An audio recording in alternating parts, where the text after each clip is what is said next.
Bismillahirrahmanirrahim. Alhamdulillahirabbil alamin wassalatu wassalamu ala asyrafil anbiya'i wal mursalin wa ala alihi wa sahbihi ajma'in. Subhanaka la ilma lana illa ma 'allamtana innaka antal alimul hakim. Rabbi shrah li sadri wa yassir li amri wahlul 'uqdatam min lisani yafqahu qawli. Amma ba'd. Alhamdulillah ala ni'matil Islam, alhamdulillah ala ni'matil iman wa kafa biha min ni'mah. Alhamdulillah, segala puji bagi Allah Subhanahu wa taala yang memberi kita nikmat Islam iman, memberi kita nikmat kumpul-kumpul dalam kebaikan, kumpul-kumpul di dalam munajat kepada Allah Subhanahu wa taala, berdoa, bermunajat, menyebut nama orang-orang yang memilih jalan kehidupan yang benar, yang memilih jalan kehidupan mengikuti aturan para nabi, para rasul, orang-orang yang dimuliakan oleh Allah Subhanahu wa taala, yang paling mengerti tentang hakikatul hayat, yang paling mengerti tentang makna kehidupan, sehingga mereka menghabiskannya di dalam peribadatan yang benar kepada Allah Subhanahu wa taala. Dan kita berharap semoga dengan duduknya kita di sini, kumpulnya kita di sini, bacaan-bacaan yang kita baca sedari tadi menjadi bukti bahwasanya kita juga ikut membersamai mereka di dalam golongan yang ini, di dalam golongan orang-orang yang mengikatkan hatinya dengan Nabi Muhammad SAW, menjadi golongan orang-orang yang mengikatkan kehidupannya dengan syariatnya Nabi Muhammad SAW, menjadikan Al-Quran, menjadikan Al-Hadits sebagai pedoman hidup mereka dan menjalaninya seperti cara hidupnya orang-orang terdahulu. Oke, ketika kita menirukan apa yang kita tiru dari orang-orang terdahulu, itu berarti mata rantai kita ini nggak pernah terputus, Bu. Kita ngikuti, oh orang tua saya begini, orang tua saya lagi begini, kakek saya begini, terus seperti itu sampai kepada Nabi Muhammad SAW.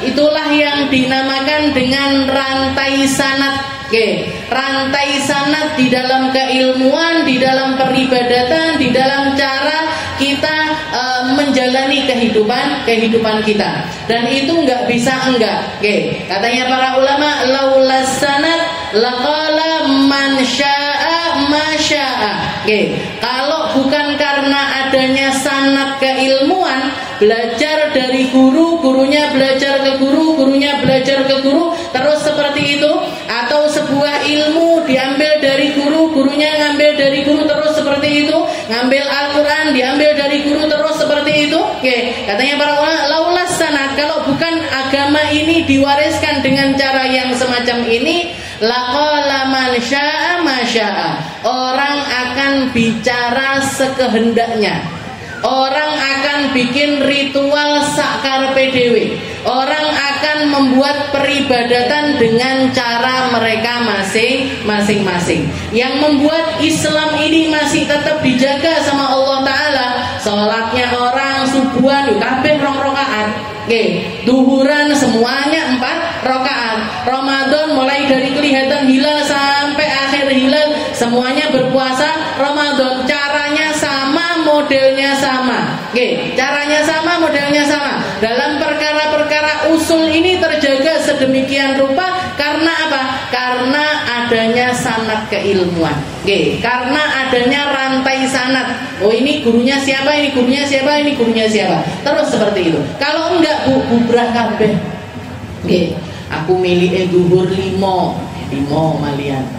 Aku pengennya sholat itu di jamak-jamak, terserah saya. Kan nggak karu-karuan jadinya. Tapi kok ada perbedaan, Ustazah, ada yang mau munajatan kayak gini, ada yang mau maulutan, ada yang nggak mau maulutan. Itu tentang masalah furu'iyah, masalah cabang-cabang keilmuan, tentang masalah cabang-cabang keilmuan. Kalau di dalam perkara cabang keilmuan itu syariat membebaskan orang, bahkan Nabi Muhammad SAW membebaskan orang untuk beribadah seperti apa yang mereka inginkan. Istilahnya di dalam perkara kayak semacam doa, munajat, sholawat dan lain sebagainya, itu Nabi Muhammad man sanna sunnatan hasanah falahu ajruha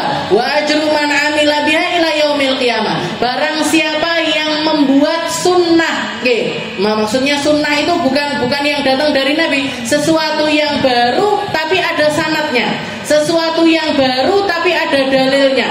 Dalil dari apa? Entah itu dari Al-Quran, dari Al-Hadis, dari ijma ataupun kiasnya para ulama.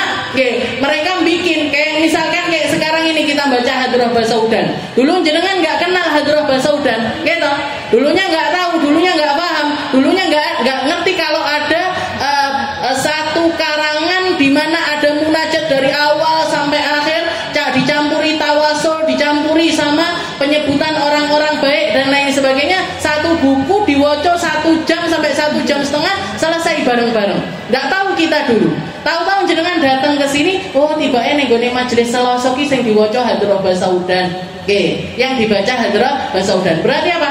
Pencanang tempat ini sedang mencanangkan satu keadaan yang baru di dalam peribadatan. Tapi ibadahnya bukan ibadah yang wajib, ibadahnya bukan ibadah yang semacam sholat subuh, duhur, asar, maghrib, isya, bukan. Tapi tentang munajat, doa. Allah Ta'ala membebaskan orang berdoa. Udu'uni astajib lakum, doa aja kalian, nanti aku yang bagian ngijabahi. Berarti apa? Laisa fihi taqyid, gak ada batasan orang di dalam berdoa. Jenengan gletak donga oleh, linggo donga oleh, ngadeg donga oleh. Bahkan di dalam Al-Qur'an dikatakan alladzina yadhkurunallaha qiyaman wa qu'udan wa 'ala junubihim wa yatafakkaruna fi khalqis samawati wal ardi rabbana ma khalaqta hadza batila subhanaka faqina 'adzabannar. Allah Ta'ala menyebutkan salah satu golongan orang yang ibadahnya itu direstui sama Allah Ta'ala adalah mereka-mereka yang berzikir. Berarti zikir itu bebas, Bu. Zikirnya kapan? Ya, qiyaman, mereka berdiri ingat Allah, duduk ingat Allah, geletak ingat Allah. Setelah itu, setelah mereka mengingat Allah, yang datang di dalam rasa hatinya, yang datang di dalam rasa pikirannya apa? Mereka mengatakan Rabbana ma khalaqta hadza batila. Ya Allah, gak ada satupun makhluk yang engkau ciptakan batil ini gak ada.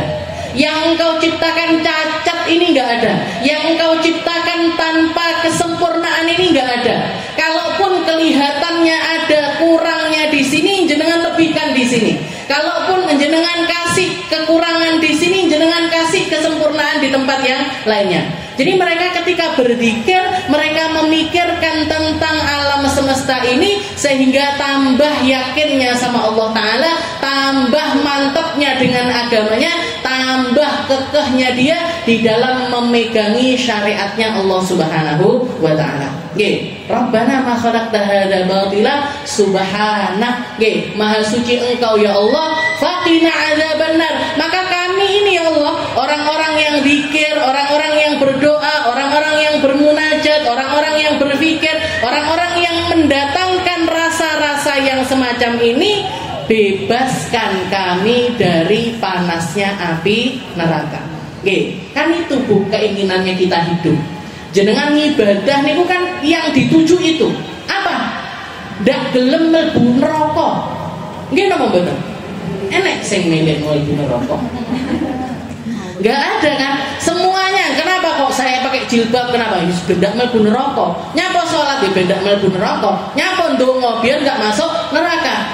Jadi diajari sama Allah Ta'ala sedemikian rupa. Setelah itu para ulama ini Bu, di setiap zaman, di setiap masa, mereka itu nggak mau baik sendirian, itu nggak mau jadi ahli ibadah sendirian, itu nggak mau. Pengennya umat ini juga bareng-bareng. Pengennya umat ini juga sama-sama bisa atau paling tidak ngambil porsi dari ibadah yang semacam itu. Awake dhewe dikongkon ndonga dhewe Bu. 10 menit, 15 menit. Entek kosakata ndonga itu entek. Apa neh ya? Hari iki apa? Koyoke sing memang wis. Bayangkan jenengan kalau doa sendiri durasi 1 jam, 1 jam setengah. Entek. Kenapa? Ya karena dikitnya pengetahuannya kita, awamnya kita di dalam berdoa, sing dijaluk sama Allah Ta'ala itu aja lah kita bingung. Nggih, njaluk apa ya karo Gusti Allah iki. Nggih. Padahal hajatuna katsir. Nggih, padahal hajatnya kita itu banyak sekali. Hajat akhirat bahkan justru lebih banyak dibandingkan hajat dunia. Oke, orang kebanyakan mintanya hajat dunia. Oh, minta panjang umur, rezeki halal, thayyib, anak-anak saya dijadikan anak-anak yang solih, solihah. Kalau mau kuliah, kasih ke universitas yang bagus ya Allah. Kalau mau masuk SD, SMP, SMA, kasih sekolahan-sekolahan yang baik. Baru bingung. Bener ngono ya. Padahal urusan kita di akhirat ini jauh lebih panjang lagi. Tapi para ulama kita bikin hal-hal yang semacam ini. Nggih, jadi dibikin hadroh basaudan. Baru memang, nggih, ulamanya juga belum istilahnya masanya dengan kita itu enggak jauh sekali. Nggih, beliau bikin dengan harapan apa? Dengan harapan orang-orang yang enggak ngerti, nggih, yang enggak paham macam-macam kita ini, nggih, yang terbatas di dalam keilmuan dan segala macamnya masih dapat porsi dari beribadah yang bener sama Allah. Dongomu sing bener, munajatmu sing bener. Iki lo tak kenal nih karo wong-wong sing bener. Nggih, biar apa? Biar kita ini masuk di dalam golongan orang-orang yang semacam itu. Jauh jarak kita sama para sahabatnya Nabi. Jauh jarak kita dengan orang-orang soleh terdahulu. Tapi minimal kita nggak kehilangan jejak mereka sama sekali di dalam kehidupan kita. Karena yang semacam itu jadi modal kehidupan bagi kita semua. Kita lanjutkan pembahasan kita di dalam kitab Khuluquna. Ila an qala al-mu'allif rahimahullahu ta'ala nafa'ana bi ulumi fid dharain amin. Wala nusrif fil akli wasyurbi wala nuqtiril manam. Minggu-minggu yang lalu kita bahas tentang caranya makan, caranya minum. Juga wala nuqtiril manam, juga tentang caranya untuk kita tidur. Sebuah amaliyah yang menjadi amaliyah hariannya manusia, tapi berkat datangnya Nabi Muhammad sallallahu alaihi wasallam, perkara tabi'i, perkara tabiat diangkat derajatnya sama Nabi menjadi perkara peribadatan. Menjadi bernilai ibadah. Bisa dapat pahala lewat tidur, bisa dapat pahala lewat makan, lewat minum. Jadi sesuatu yang dulunya nggak bernilai apa-apa, sama Nabi Muhammad diangkat derajatnya. Dan ketika kita memikirkan tentang hal yang berkaitan dengan tidur, makan, minum, dan itu juga dapat pahala dari Allah Ta'ala. Dapat pahala dari Allah Ta'ala. Jadi kayak Allah Ta'ala ngajak kita untuk berpikir, untuk memikirkan. Di dalam Al-Quran itu banyak sekali ayat-ayat. Qul ara'aitum, wahai manusia, bagaimana kiranya kalau misalkan aku bikin malam ini terus malam, ila yaumil qiyamah, sampai kiamat kamu ngalaminnya malam terus, bayang mau jajan. Gimana keadaan kita? Terus isuke kapan? Padane kapan? Pemeane garinge gitu. Macam-macam kan? Nah, jadi dibikin sama Allah Ta'ala. Coba kamu bayangkan, kalau aku bikin malam terus ila yaumil qiyamah, sampai hari kiamat.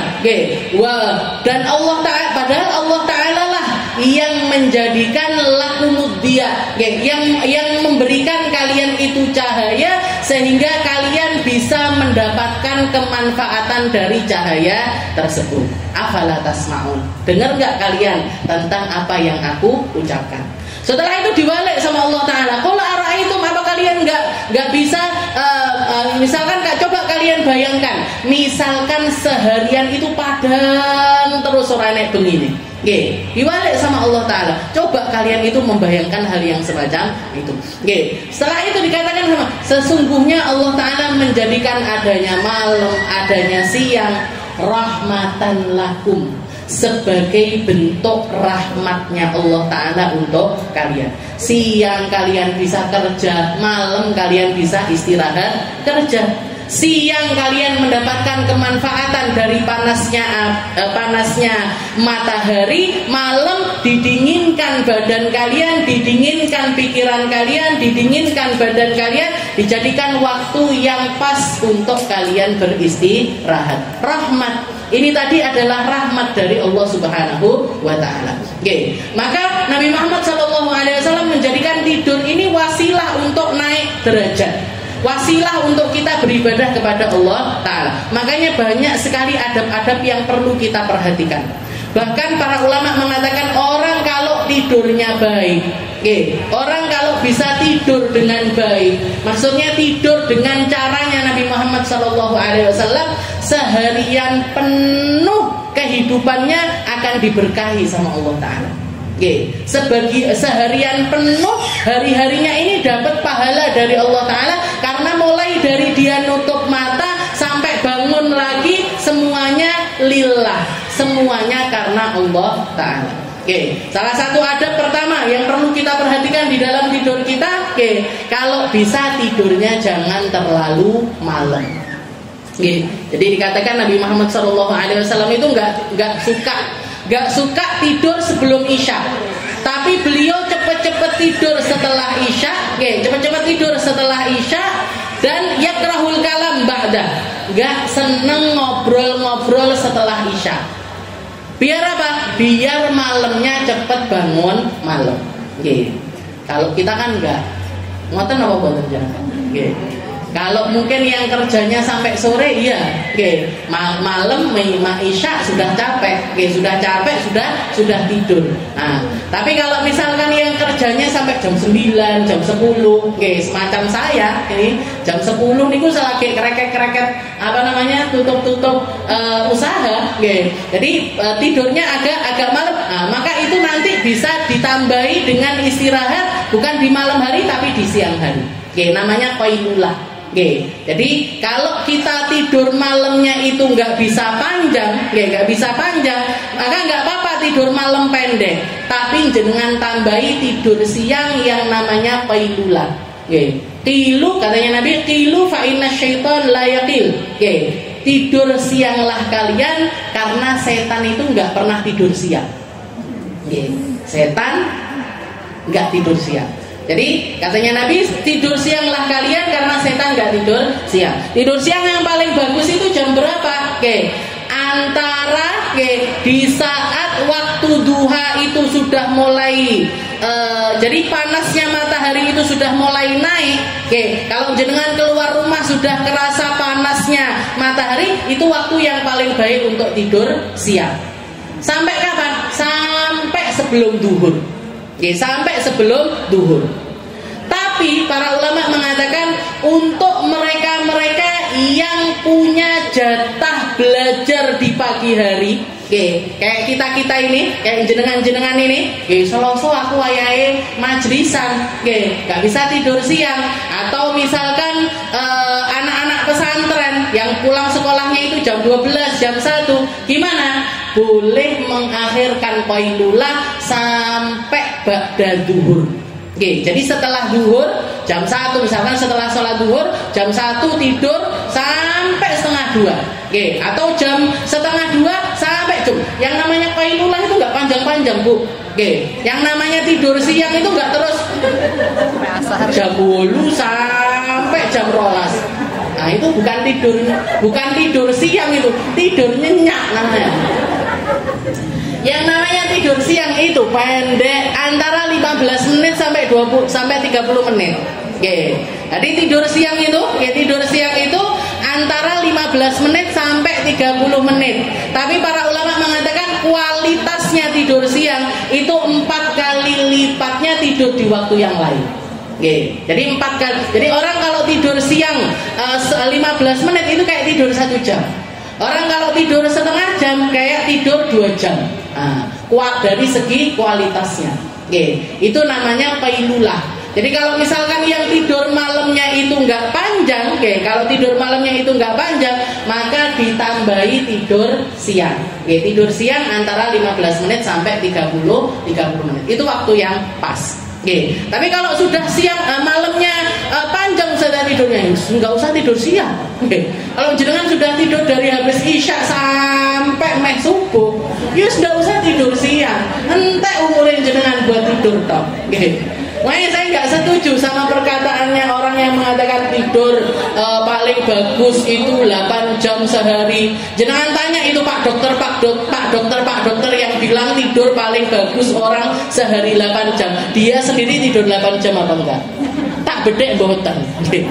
Karena apa? Karena orang itu ketika mereka itu produktif di dalam kehidupannya, semakin dia itu mendapatkan sesuatu.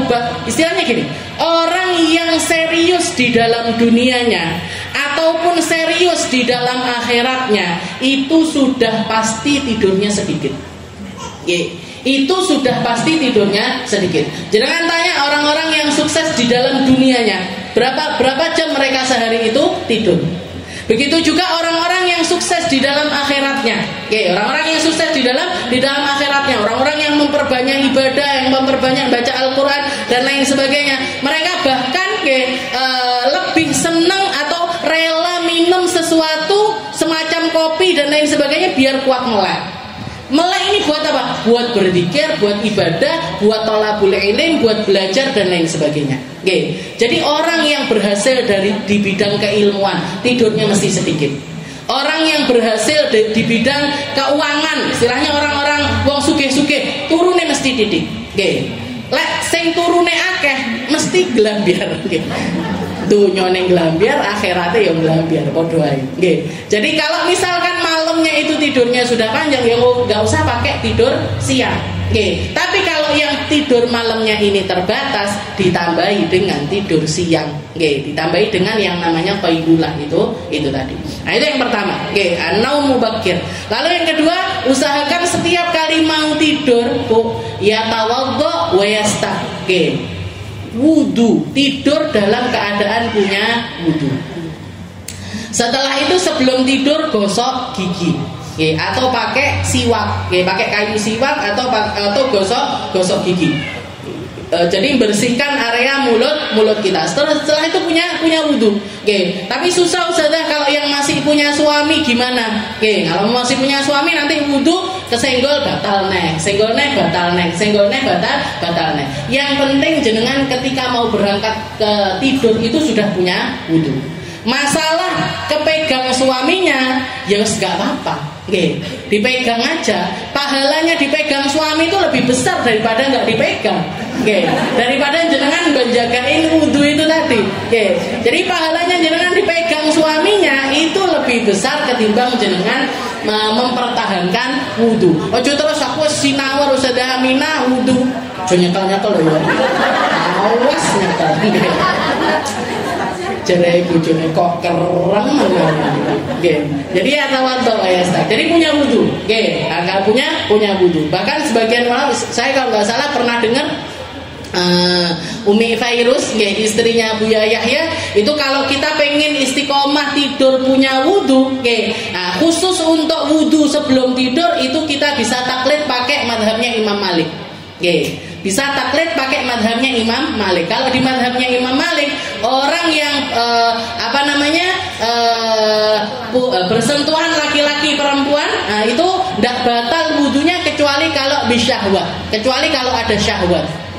Kalau ada syahwat baru batal. Kalau nggak ada syahwat nggak batal. Nah, katanya beliau boleh pakai madhabnya Imam Malik kalau kita pengen istiqomah tidur itu punya wudu. Setelah itu yang ketiga, wayan fudul firash, sebelum tidur dikebasi Bu. Jadi ranjangnya itu jenengan kebasi sambil baca ayat kursi. Allahu la ilaha illa huwal hayyul qayyum la ta'khudhuhu sinatun wa la naum.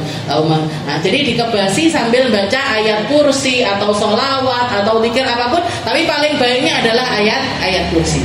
Biar apa? Biar pertama dari segi ininya, biar nggak ada sesuatu yang buruk yang ada di atas kasur kita. Mungkin ada semut, mungkin ada serangga, mungkin ada apa. Nah, itu sudah dibersihkan terlebih dahulu. Dan ini sunnahnya Nabi Muhammad SAW. Yang fudul firash. Jadi sebelum tidur itu digebasi dhisik. Jadi ranjangnya digebasi. Nggak usah diwalik Bu. Digebasi. Setelah itu ketika sudah mapan mau tidur, istiqbalul qiblah wa ala syakil aiman. Usahakan tidurnya itu ngadep arah kiblat, ngadep arah kiblat, miring ke sebelah kanan. Ini kalau bisa. Kalau ranjangnya jenengan ditoto, itu sebaiknya notone paling bagusnya adalah dengan cara kita bisa tidur miring sebelah kanan dan kanan kita itu adalah kiblat. Kayak tidurnya jenazah di dalam kuburan. Kayak tidurnya jenazah di dalam kuburan, ngadep kiblat, miring ke sebelah kanan. Wes kadung ustazah, ranjangnya permanen, nggak ngadep ke arah kiblat. Gimana? Kalau gitu, kalau nggak bisa ngadep kiblat, maka kakinya yang ngadep kiblat. Jadi delujur, misalkan kiblatnya sana, kakinya delujur sana arah kiblat. Jadi dua itu tadi alternatifnya. Kalau nggak bisa miring kanannya itu kiblat, ya sudah kakinya yang ngadep ke arah kiblat. Kakinya yang ngadep ke arah kiblat. Yang penting istilahnya diusahakan. Yang diusahakan ini apa sih? Diusahakan untuk tidak bokongi kiblat. Diusahakan untuk tidak kiblat ini kita pantatin, ya, atau kita punggungin. Itu yang kita usahakan. Istiqbalul kiblah wa ala syakil aiman. Setelah itu baca doa. Baca doa. Kalau jenengan hafalnya doa yang paling pendek nggih mboten napa-napa. Bismikallahumma amutu wa ahya. Bismikallahumma ahya wa bismika amut, itu juga boleh. Atau yang warid dari Nabi Muhammad sallallahu alaihi wasallam, bismika rabbi wada'tu jambi wa bismika arfa'u. Ya Allah, dengan namamu aku meletakkan perutku, dan dengan namamu juga aku mengangkatnya dari ranjang, dari ranjang. Ya Allah, kalau misalkan jiwaku ini engkau takdirkan untuk masih tetap hidup, masih engkau berikan kehidupan lanjutan, fahfadha bima tahfadu bihi ibadakas sholihin, maka jagalah dia sebagaimana engkau menjaga hamba-hamba yang soleh. Kalau saya dikasih kehidupan, ya Allah, kasih saya kehidupan yang baik, ibadah yang baik, seperti orang-orang baik terdahulu itu menjalani kehidupan. Wa in arsaltaha, tapi kalau jenengan wa in amsaktaha, kalau engkau memilih untuk mematikan saya saat ini, faghfir laha, maka ampunilah jiwaku ini. Jadi sesuatu yang perlu kita pikirkan sebelum tidur itu tentang itu, Bu. Karena orang mau tidur itu hakikatnya mau mati. Mau mati, diceluk, ndak krungu, dipanggil enggak, setengah mati lah istilahnya. Separohnya mati. Maka sesuatu yang perlu kita pikirkan sebelum tidur adalah menghadirkan waktu-waktu kematian. Menghadirkan waktu-waktu kematian. Baca doa. Setelah itu baca ayat-ayat yang diajarkan sama Nabi untuk dibaca. Sebelum tidur itu sunahnya baca ayat kursi. Baca surat Qul ya ayyuhal kafirun. Yang dikatakan kalau orang istiqomah mau tidur, dia baca dua surat ini, ayat kursi dan juga Qul ya ayyuhal kafirun, dia tidak akan mati dalam keadaan su'ul khotimah. Pasti matinya itu husnul khotimah, mati dalam keadaan membawa iman. Setelah itu juga baca Al-Ikhlas 3 kali, Al-Ikhlas 3 kali, Al-Falaq An-Nas. Al-Ikhlas Qul huwallahu ahad 3 kali, Qul a'udzu birabbil falaq sekali, Qul a'udzu birabbin nas sekali. Sambil tangan kita sambil baca itu sambil ditaruh di tangan. Setelah itu nanti di akhir disebul. Disebulnya di tangan. Setelah itu jenengan usapkan dari atas kepala sampai ke kaki. Ini semacam meruqyah mandiri. Semacam kita meruqyah diri kita sendiri. Karena kadang-kadang kita ini ada hal-hal di luar diri kita yang mempengaruhi diri kita. Nah, biar tetap ada di dalam keimanan dan kita punya kontrol atas diri kita sendiri, maka itu kita lakukan ruqyah mandiri setiap malam. Baca Al-Ikhlas sekali, Al-Ikhlas 3 kali, An-Nas, Al-Falaq sekali-sekali. Setelah itu jenengan sebulne di tangan. Disebulne di tangan, terus habis itu diusapkan ke seluruh badan. Dari atas kepala sampai ke kaki. Bahkan kalau punya anak-anak kecil diajarin juga. Ayo yang sudah hafal Al-Ikhlas, Al-Falaq, ayo mau tidur baca Al-Ikhlas dulu 3 kali. Qul huwallahu ahad Allahu samad. Sampai Al-Falaq An-Nas, habis itu suruh nyebul, habis itu jenengan usapkan ke seluruh badan mereka. Biar mereka dapat penjagaan khusus dari Allah Subhanahu wa taala. Karena surat ini namanya Muawwidzatain, surat penjagaan. dijaga. Insya Allah orang yang seperti ini dijaga dari sihir, dijaga dari orang-orang yang hasud, dijaga dari orang-orang yang dengki, orang-orang yang benci sama kita. Nah itu insya Allah dijaga dari semua hal yang semacam. Orang benci sama kita itu pasti selalu ada. Orang nggak seneng sama kita itu pasti selalu ada. Bahkan yang mau melakukan perkara-perkara buruk kepada kita itu pasti nggak ada, Bu. Orang semuanya seneng sama kita itu nggak ada. Semakin dia dicintai orang, semakin banyak yang benci sama kita. Maka itu sunnatullah, itu sesuatu yang memang selalu bersamaan. Maka yang perlu kita lakukan biar kebencian orang ini enggak terpengaruh, tidak mempengaruhi diri kita, ya kita harus punya benteng diri. Bentenginnya pakai apa? Ya semacam wirid-wirid semacam ini, doa-doa semacam. Barang semacam itu barang yang enggak kelihatan, dilawannya pakai barang enggak kelihatan juga. Doa itu mungkin enggak kelihatan, tapi asarnya itu besar sekali. Asarnya itu besar sekali. Jadi istiqomah itu, baca ayat kursi, baca qul ya ayyuhal kafirun. Biar apa? Biar kita dikasih ketetapan iman. Nah, setelah itu baca Al-Ikhlas, Al-Falaq, An-Nas. Biar apa? Biar kita dibentengi dari segala sesuatu yang semacam itu. Setiap kali mau tidur. Setelah itu tobat. Mau tidur tobat. Jadi kita usahakan hati kita itu tidur dalam keadaan bersih. Seperti yang dikatakan sama Nabi Muhammad SAW, ayahjizu ahadukum ayyakuna mithla Abi Dhamdam. Katanya Nabi, apa kalian itu nggak bisa jadi orang semacam Abi Dhamdam? Katanya para sahabat, man Abu Dhamdam ya Rasul? Siapa Abu Dhamdam itu ya Rasul? Katanya Nabi, rajulun min ammatil muslimin. Orang biasa dari kalangan ahli iman, tapi setiap kali mau tidur dia itu bilang sama Allah Ta'ala, ya Rabb, ya Allah, saya gadaikan harga diri saya kepadamu saat ini ya Allah. Siapapun yang ngomongin saya hari ini, siapapun yang gibahin saya hari ini, siapapun yang nyakitin saya hari ini, siapapun yang berkata kasar kepada saya hari ini, afautu anhum wa usamihum kullah. Saya maafkan mereka semuanya, saya anggap mereka nggak punya salah kepada saya. Jadi setiap kali mau tidur itu yang didatengin. Ya Allah, tak ampuni semua orang yang nyakitin saya, tak ampuni semua orang yang melakukan hal buruk kepada diri saya. Jadi nge-review harian, review diri itu harian. Setiap kali mau tidur, aku mang isuk nyapo yo, aku mang awan nyapo yo, aku mang sore nyapo yo, aku mang bengi nyapo yo. Nah, kalau keinget ada yang salah-salah, mungkin jenengan nabuk anake apa piye, jiwit anake apa, ngomong kasar sama pembantunya dan lain sebagainya, ya minta maaf. Kalau memang kita yang salah, cepet-cepet minta maaf. Tapi kalau misalkan mereka yang berbuat salah kepada kita, jangan bilang sama Allah Ta'ala, ya Allah tak ampuni mereka semuanya.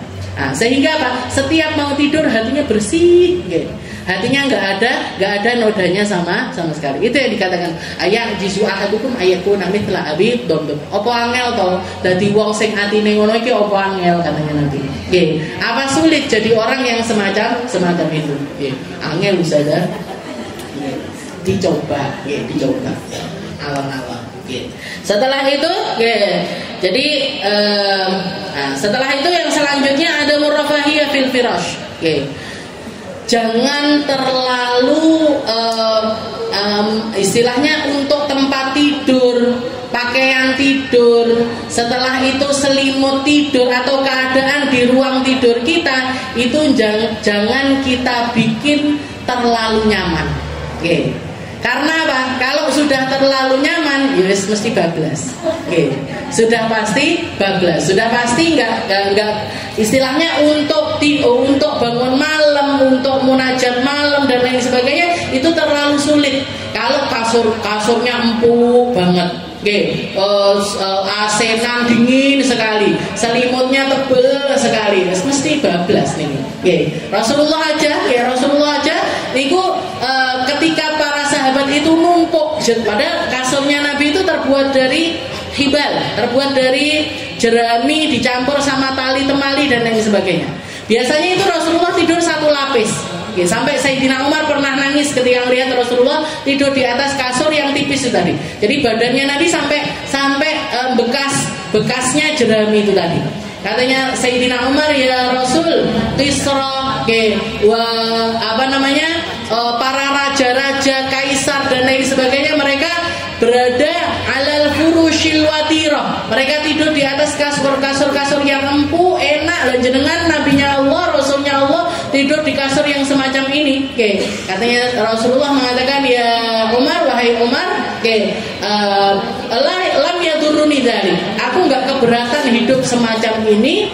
Fa'anna lahumud dunya walanal akhirah. Karena bagi mereka kenikmatan dunia, bagi kita kenikmatan akhirat. Itu yang dicari sama Nabi. Setelah itu pernah Rasulullah itu ditumpui kasurnya. Jadi kasur keras itu tadi ditumpuk jadi dua, sehingga lumayan empuk. Katanya Nabi, jangan kalian lakukan yang semacam ini. Fa innahu yamnauni ala qiyamil lail. Karena itu menyulitkan saya untuk bangun malam. Nah, apa kabarnya kita? Yang tidurnya kasurnya empuk, kaos kakian, saurungnya skincarean dhisik, sehingga seluruh badan dari kepala sampai kaki nyaman semuanya. Wes bablas mesti. Yang semacam itu, saya guru-guru saya Habib Umar dan lain sebagainya, itu enggak mau tidur di atas kasur empuk, itu enggak mau. Tidurnya di lantai sukanya.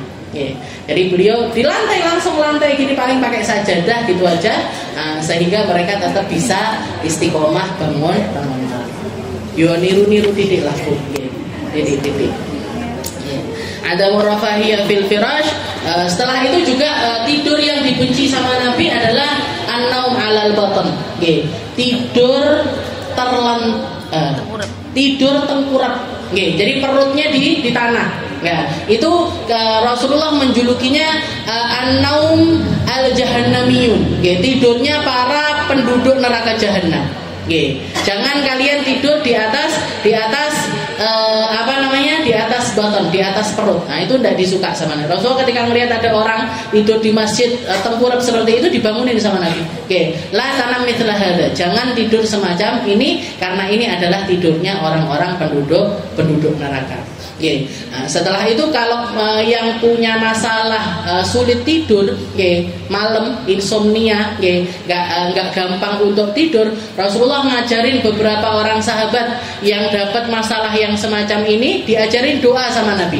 Jadi kalau sudah dalam keadaan yang semacam itu, menghadirkan doa ini. Allahumma gharatin nujum wa hadaatil uyun wa anta hayyun qayyum ya hayy ya qayyum ahdi laili wa anim ain. Nanti saya catatkan. Nanti saya catatkan. Jadi ketika tidur itu doa minta sama Allah Ta'ala, Allahumma gharatin nujum. Ya Allah, bintang-bintang sudah keluar. Wahadaatil uyun, orang-orang matanya sudah pada terpejam. Wa anta hayyun qayyum, tapi engkau yang maha hidup, engkau yang maha berkuasa. Ya hayy ya qayyum, maka wahai zat yang maha hidup, ahdi laili wa anim aini, tenangkan malamku, pejamkan mataku, gampangkan saya untuk tidur. Itu dibaca terus sampai tidur. Dibaca terus berulang-ulang sampai tidur. Nah, ini doa yang diajarkan sama Nabi Muhammad SAW untuk mereka-mereka yang bermasalah tidurnya. Tapi sebenarnya istilahnya sebelum ini semuanya ini bisa dikatakan ini kayak amaliyahnya, ngoten. Ini perihal amaliyahnya. Tapi yang lebih penting lagi untuk kita yang dapat masalah yang semacam ini, sebenarnya semuanya dari pikiran. Lain jenengan bisa nyeleh nih, beban-beban kehidupan itu diseleh nih, dipasrahkan semuanya, dijatuhkan semuanya, gak usah terlalu jedit. Kalau lagi mikir, insya Allah digampangkan tidur sama Allah Ta'ala. Digampangkan untuk tidur sama Allah Ta'ala, karena semuanya dari pikiran. Orang kalau terlalu overthinking, mesti gak bisa turun. Mikir terus, ini majelis ini harus tak goneng tiang. tidak iso turu. Okay. Alhamdulillah saya istilahnya dengan berbagai macam hal yang dipikirkan malah iso turu. Okay. Nah, karena apa ya disalah nih, mau tidur atau istilahnya begitu masuk rumah dan lain sebagainya itu ditaruh, beban-beban apa, pertanyaan-pertanyaan yang jenengan dan segala macam interview yang terjadi di HP ya, itu ditaruh semuanya, ya insya Allah digampangkan. Jadi yang paling penting itu pikiran kita gimana, hati kita gimana. Ya, pikiran kita gimana, hati kita gimana. Nah, itu tadi adab-adab yang diajarkan sama Rasulullah SAW sebelum tidur, kalau bisa dijaga, dijaga cara-cara yang semaksimal mungkin, mana yang bisa jenengan amalkan. Terutama adalah doa-doanya, terutama doa-doanya, adab-adabnya, karena orang yang tidurnya itu baik, bangunnya juga baik. Orang ketika dikasih tidur yang baik sama Allah Ta'ala, tidur yang beradab, tidur yang berakhlak, tidur yang mengikuti aturannya Nabi, maka bangunnya pun juga akan dijaga sama Allah Ta'ala dari segala macam kebaikan. Mungkin kita bisa mengamalkan, mungkin kita bisa ngopeni, kita lakukan, kita contohkan untuk anak-anak kita contohkan untuk orang-orang rumah kita, mungkin keberkahannya Nabi masuk juga ikut serta di dalam rumah tangga kita. Ala hadhihi niyyah wa ala kulli niyatin shalihah wa ila hadratin Nabi Muhammad sallallahu alaihi wasallam bisirril Fatihah.